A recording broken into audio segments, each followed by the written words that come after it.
the peace that affords them the natural rights articulated in the Enlightenment, the rights that so many have died for: life, liberty, property, and the pursuit of happiness.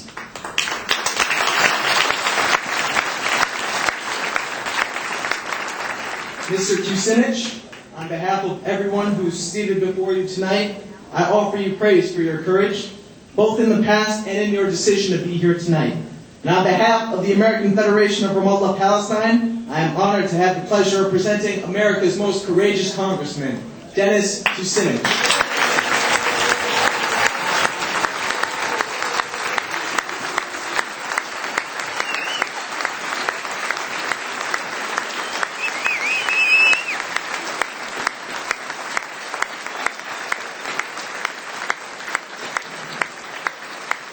Thank you very much.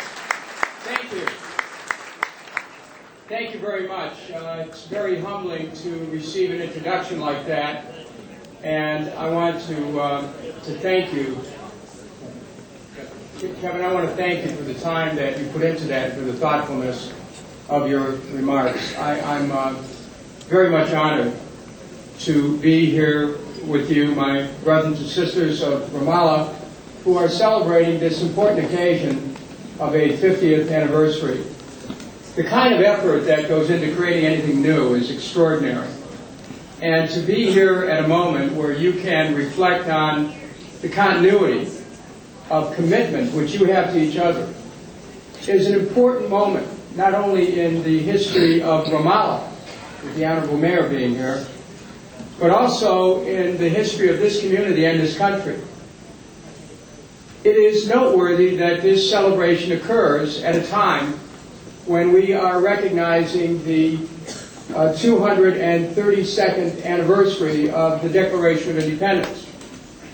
My wife and I, over the last couple days, had the opportunity to view an HBO special that's in 7 parts. It's about the life of John Adams. And it's about the role that John Adams played with Thomas Jefferson and George Washington in crafting not only the Declaration of Independence, which of course Jefferson wrote, but in also bringing together the principles that form the United States Constitution.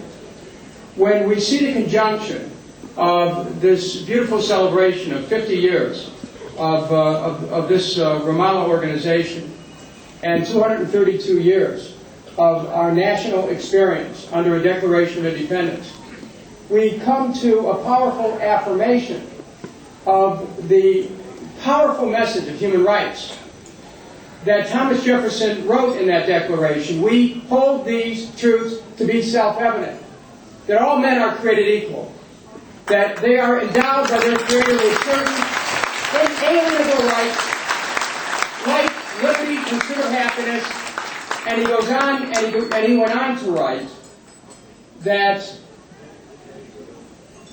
to secure these rights, governments are instituted among men, deriving their just powers from the consent of the governed, and whenever any form of government becomes destructive of these ends, it is the right of people to alter or to abolish it and to institute new governments.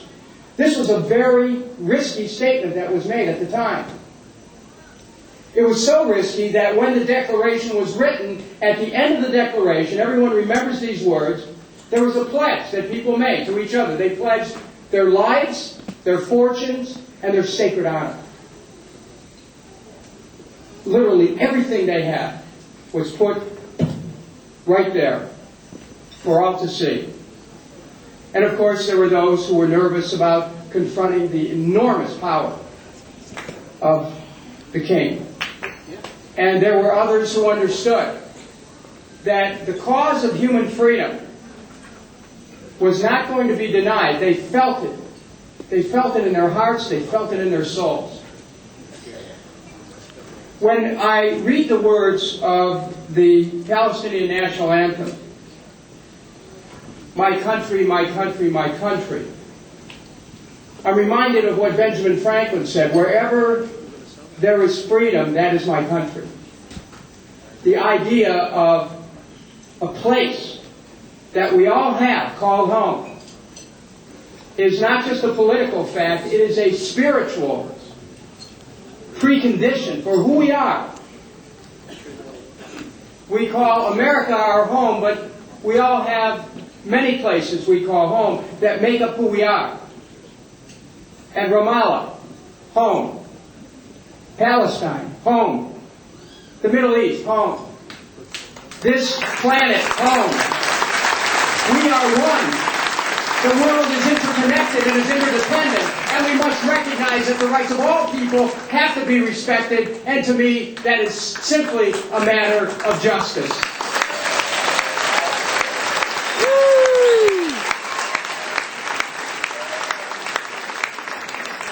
So the question is, was George Washington today? Was Adams today? Was Jefferson today? We come from a tradition of people who were not afraid to stand up for what was right. And so it seems to me, as I take an oath of office as a member of Congress to protect our Constitution, we, in a sense, unite with all people everywhere who are striving for justice. The title of this important gathering, Peace with Justice, is part of a larger discussion that we must have in our time that relates to protecting all of humanity. There's a type of thinking that is driving events in this country and in this world that would separate us from each other. It is a type of thinking that I would call dichotomized thinking, us versus them, whoever they are. A type of thinking that refuses to see the commonalities that we all have as human beings. A type of thinking that refuses to understand human suffering experienced by others. A type of thinking that evokes the other as an outgroup and doesn't see that the other is our brother. A type of thinking that doesn't let us understand the simple kind of compassion in looking at the other person as an aspect of oneself, and indeed coming to an understanding that that other person is ourself. It's the idea that is implied in all spiritual traditions. The idea that's implied in the golden rule. Do unto others as you would have them do unto you. Do unto others as you would have them do unto you. Love your neighbor as yourself.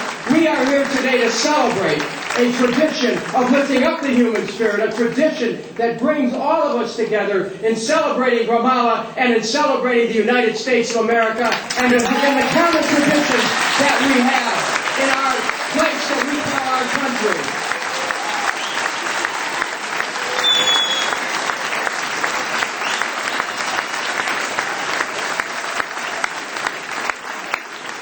This type of thinking that I speak of that separates us is embodied in a United States strategy today, which is called peace through strength, meaning that the way that you get peace is through military strength.